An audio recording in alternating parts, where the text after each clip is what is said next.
Isang pinagpalang araw sa inyong lahat. Tayo po ay magninilay sa salita ng Diyos. Ang pinagmumulan ng awa at tawa ng ating buhay, ang salitawa. Pumasok na po tayo sa ika-19 na linggo ng pangkaraniwang panahon. Huwag po natin kakalimutang magsimba at magsamba. Mga kapatid, nakakasiguro po ako lahat po tayo mayroon ng pinagdaanan o kaya naman mayroon ngayong pinagdaraan ng mabigat sa buhay. At minsan, na sobrang dami ng ating kinakaharap na trahedya, suliranin o kaya namang problema, ang bigat-bigat ng buhay, napakahirap ng buhay.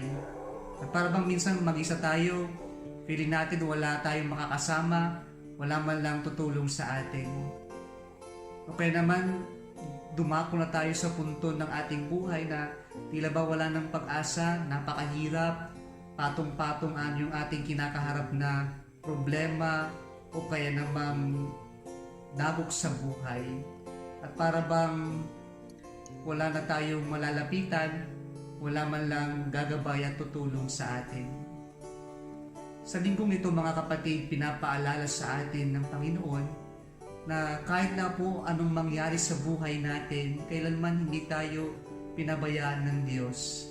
Na kailanman hindi tayo iniwan ng Diyos, lalong-lalo na sa mga panahon na tila ba dinalamon na tayo paunti ng paunti ng ating problema, takot, ng ating pangamba sa buhay.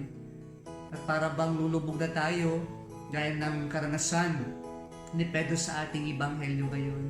Subalit napakaganda po ng salitang binitawan ni Jesus para sa ating lahat ngayon. Sa mga panahon na tila ba lulubog tayo sa dami ng ating problema, dagok, suliranin sa buhay, trahedya, sa mga punto ng buhay natin na para bang wala ng pag-asa.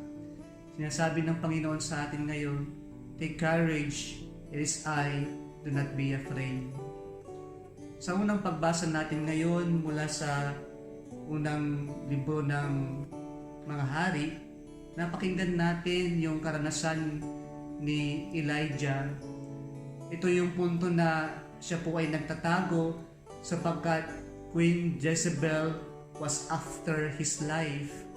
Why? Because he proved that the gods, the Baal they are worshiping was nothing compared to our God, the real God. Ito yung panahon na napahiya si Reyna Jezebel na kaniyang ipinopromote yung pagsamba sa kanilang Baal sapagkat pinatunayan ni Elijah na ang Diyos natin ang tunay at buhay na Diyos. Kaya sa galit ni Reyna Jezebel, nais niyang ipapatay si Propeta Elijah. And so, this is the background of our first reading today. He was into hiding. Elijah was hiding because his life is at stake, at danger. And so at this moment, he felt like he was alone, that even God abandoned him. Nagkaroon ng natural occurrences or ito yung mga natural na pangyayari sa buhay. Dumating yung malakas na hangin, but he did not find God in the strong and heavy wind. Nagkaroon ng lindol, did not find God in an earthquake, in the earthquake. Nagkaroon ng apoy, pero wala pa rin ang Diyos. And so, itong mga old occurrences kung saan nakikita nila ang Diyos, nararamdaman nila ang presensya ng Diyos, Elijah did not find God there. So, imagine the situation that he was going through at this moment of his life. He felt he was alone, that even God abandoned him. But finally, a tiny whispering sound came to him, and there he was able to experience the presence of God. In the moment he needed most God, he found the presence of God in that tiny whispering sound. like a friend whispering something to a friend. Kaya sa takot ni Elijah ang kanyang nararanasan, which would probably was being symbolized by these three natural occurrences: the wind, the earthquake, and the fire, na sumasalamin sa pinagdaraanan ni Propeta Elijah. At sa panahon na ito yung kanyang pinagdaraanan, may malakas na hangin sa kanyang buhay, mayroong lindol at mayroong apoy. Naramdaman niya ang totoong kaibigan, ang Diyos, whispering in this quiet sound of the wind. In our gospel reading today, we find the disciples having trouble with the strong wind. They were in a boat, pero nagkaroon sila ng problema kasi palakas ng palakas yung hangin. At habang sila ay bumabaybay at kaharap yung mga malalakas na alon ng buhay, ng mga hangin, ano pong nangyari sa ating ebanghelyo ngayon? Lumapit sa kanila si Jesus. See, brothers and sisters, the gesture of God. When we are in trouble, when we experience difficulties, challenges in life, our strong winds, big waves of our life, God will always come toward us and He will accompany us. But what was the initial reaction of the disciples? It was a ghost. They saw a ghost.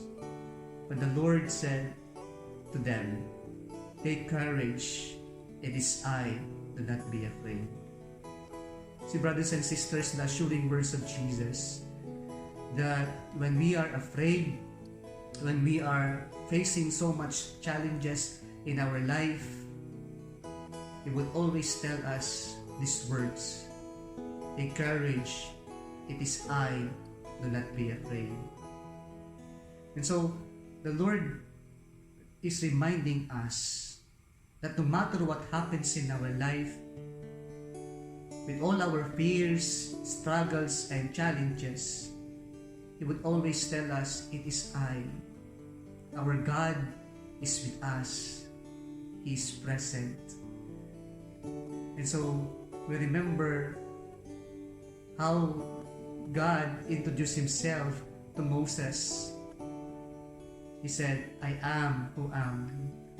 And this would remind us always that in our life, God is always present. In all aspects of our life, He's always there. He's always reminding us, "I am."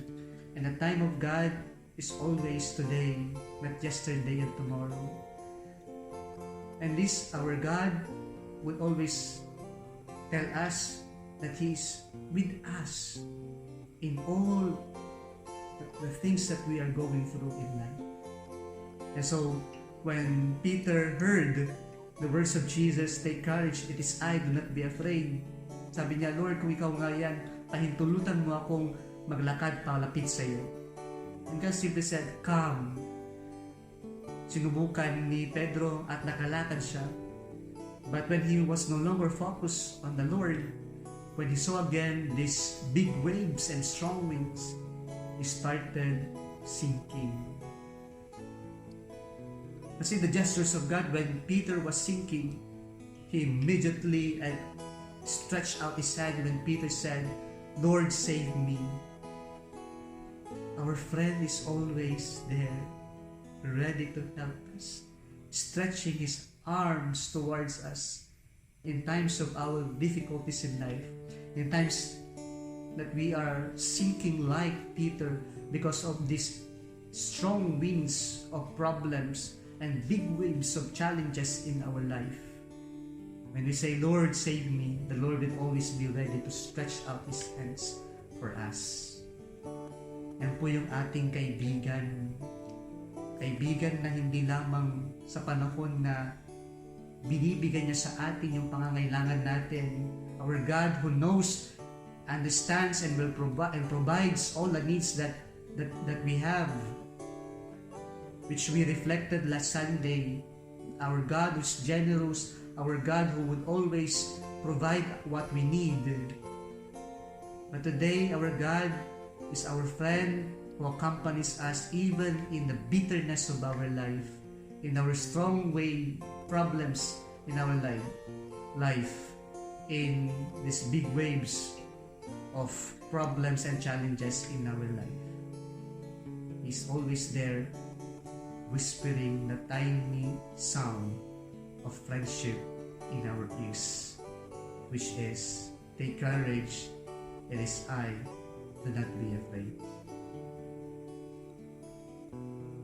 And let us try to connect this in our second reading today from the letter of St. Paul to the Romans, which tells us who is a real friend.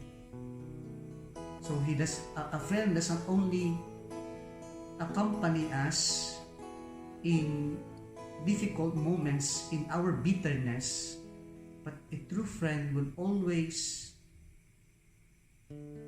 go for the good of his friend. Yung kanyang intention is always to go and achieve what is good for his friend.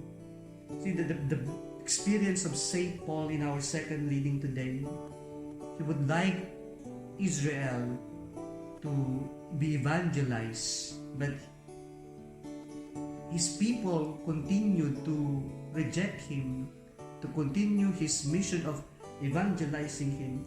And St. Paul in our second reading today voiced out his problem, what's going through inside of him, when he said, I do not lie, my conscience joins with the Holy Spirit in bearing me witness that I have great sorrow and constant anguish in my heart, because he was always rejected by the people of God. But then, as a true friend, St. Paul did not stop wanting what is good for the people of God. And so it did not stop him, even if he was rejected many times by the people of God, by Israelites. He always pursued what was good for Israel, to preach Jesus Christ, whom he received in faith. So brothers and sisters, ito po ang ating Panginoon as our true friend, in not only in moments of bitterness, sadness, sinking down of our life, of bankruptcy, challenges, problems, but our God is also a God who would always want and would continue what is best for us and giving what is best for us. Yung hahangarin niya lagi kung ano ang makakabuti sa atin. Nawa we would learn from this kind of friendship with the Lord, that we accompany also. Let us be friends to other people, a friend who accompanies other people in bitterness, and a friend who would always pursue the good of the beloved. Muli isang pinag-alang araw sa inyong lahat.